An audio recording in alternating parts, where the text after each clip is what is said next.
definitely still at a gap between those numbers. Now that you're under contract also, and they have you under contract, you have no leverage. You're stuck. And more than likely, he's going to be suiting up with another team next year. We love Melvin, but we're going to go with what we got. This could go any which way during the summer. Jerry Jones knows that the best chance to get to the Super Bowl is with Ezekiel Elliott. You don't have to have a rushing champion to win a Super Bowl. We can't push the issue. We're damn sure not going to be a market setter. We can't afford to be that way. Well, we revisit now our running back holdouts, two notable names who are looking for new deals. We'll start with Ezekiel Elliott. Jerry Jones made a Zeke poop joke after the Cowboys' second preseason game. Tony Pollard played well, and then Elliott's agent went on the record to say he nor Zeke appreciated the joke. Here is what Jerry Jones had to say. Is Pollard your best negotiator with Zeke? Who? Pollard. Zeke who? He's got you on camera.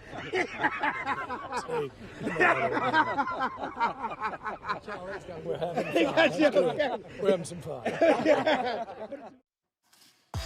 Well, Cowboys tight end Jason Witten, who's back with the team after a year in the Monday Night Football booth, added this to Jerry's comments. He said, "I thought it was a beautiful comment. Like everybody, I hope this gets resolved and Zeke is there sooner rather than later." So beautiful and interesting choice of words, but that's what he thinks. Gentlemen? Yeah, again, I'm amazed at this all the time because when these holdouts happen, and I see you slumping your head there, Marcus, so we're going to hear from you in a moment, and you'll get your say here, right?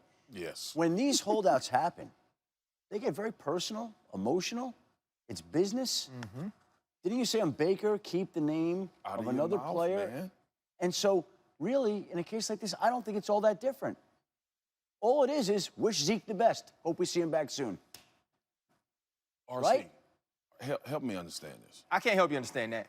That I don't get. Okay. That was a little surprising. And here's the deal.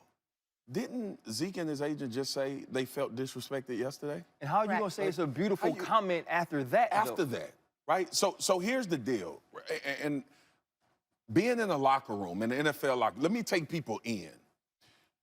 The breach of trust between front office and coaches, that occurs, and guys can get over that. You can deal with that, right? Mm-hmm. There are avenues in which you deal with that. The avenue in which you deal with that is you go back in the locker room around your guys and you talk to a Ryan Clark that's a veteran on this team, or you talk to guys like Jason Witten, or guys that are supposed to be that kind of bridge between you and the front office.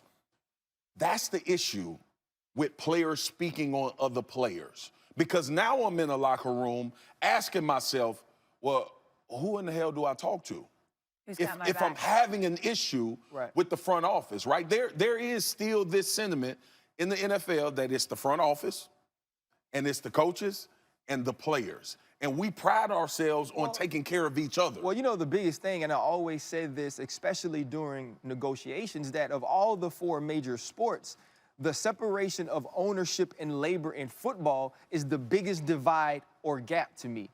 But one thing I'll speak to about Marcus saying about guys in the locker room that you can talk to and how that kind of helps you stay sane most of the time, because you understand that there's that gap between labor and ownership. I also know which ones ain't for me, right? I know the guys. Now, if I'm in Dallas and I think Jason Witten is a great man, right? I think he's a Hall of Fame tight end. So I don't want this to be misconstrued in any way. I know that he's for Jerry Jones and that star way more than he's for me. And when Jerry Jones and when Jason Garrett treat you the way they did when he retired, right? And then when they accept you back the way they do, it's okay to have a loyalty to them. But even in that, when it comes to Ezekiel Elliott and this comment and knowing that your brother feels disrespected, you don't have to say anything negative about the Jones family. You don't have to say anything negative. Well, you can play Switzerland, right? But, well, not even play Switzerland. To say it's a beautiful comment totally puts you on the side of you think it's as funny as Jerry Jones thinks it is, because that's what keeps you around and keeps you in the circle, while your brother, who you're going to be blocking for, or who you supposedly hope to be blocking for sooner than later, hears you talk about the comment that was disrespectful to him in a loving way. And it's cool for us to sit up here, because we not in that locker room. Because yesterday, I told you, there's some sensitivity going on between Zeke and his agent about Jerry joking. Now, you can't tell people how they feel. This is different, though. This is not in-house. I'm not gonna say something about RC or Shefty and then come sit with them and perceive that everything is okay. At some point, Zeke got to come back in the locker room. And at some point yesterday, somebody should have told Jason Witten that Zeke didn't feel like these comments were a beautiful comment, right? He does not care. But that's my point. Well, was that the full comment, though? Like, was that the full comment? Did we chop it up at all? Was it made, like, I see that comment, I'm like, he couldn't have said that. That's what we going by is in response to what Jerry said. I think we could have that response to the Baker Mayfield comments or the Odell Beckham Jr. comments. The thing is, once you say these things, they're taken as they are. So hold on just a minute. Let's go out to Dallas, to camp anyway, where we find Todd Archer, who's obviously listening to all of us and is on the ground there, and I'm sure heard a lot more from these players about all this back and forth. Todd, how's this playing out there?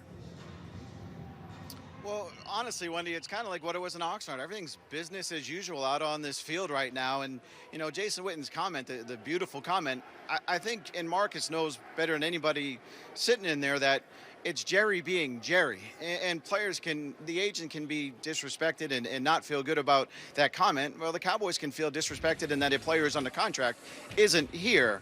But the Cowboys, now that they're back in Oxnard, California, they really hope to start getting these talks, back in Frisco, are really hoping to get these talks going and ramping them up. But I asked Jason Garrett today, how long does a guy like Elliott need to be ready to play week 1 against the Giants? I just think it's important for pro football players to be around pro football players. I believe that in the off season, a lot of guys will work out on their own. There's no better environment than competing every day with guys who are at your same level, who play pro football. And whether that's in the weight room, wind sprints, doing actual football stuff, that's the best environment to get better. And we all know that. That's why we value the off season so much. That's why we value training camp so much, the preseason, all of that. That's what helps you prepare your best for the regular season. Again, for a lot of different reasons, whether it's injury or business, sometimes that can't be the case. So you try to create the right environment for that individual and for other individuals to get your team ready to go.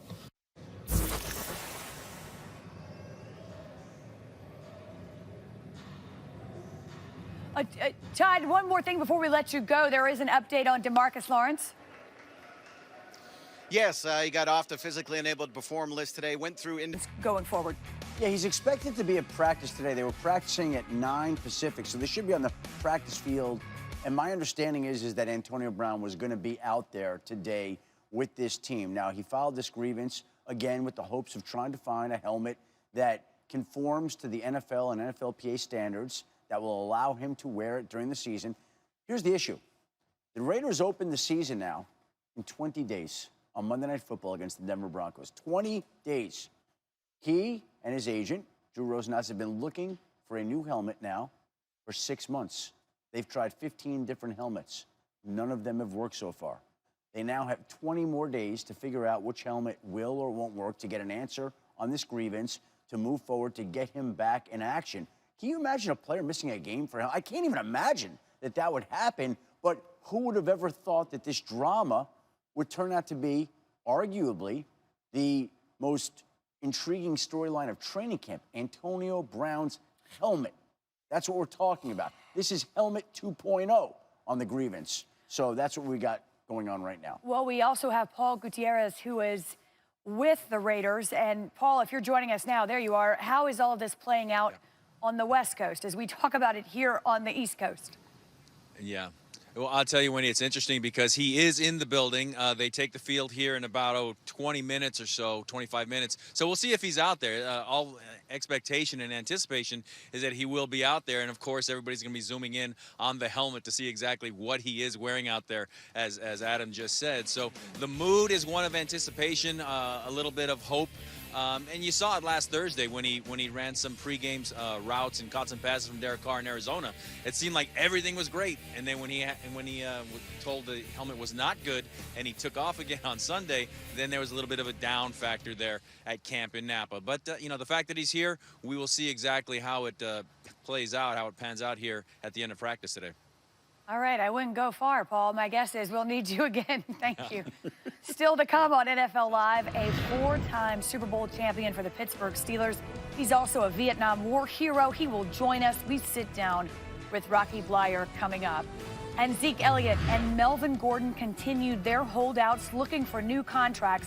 Which star running back will return to their team first? Pollard's your best negotiator with Zeke? Who? Pollard. Zeke who?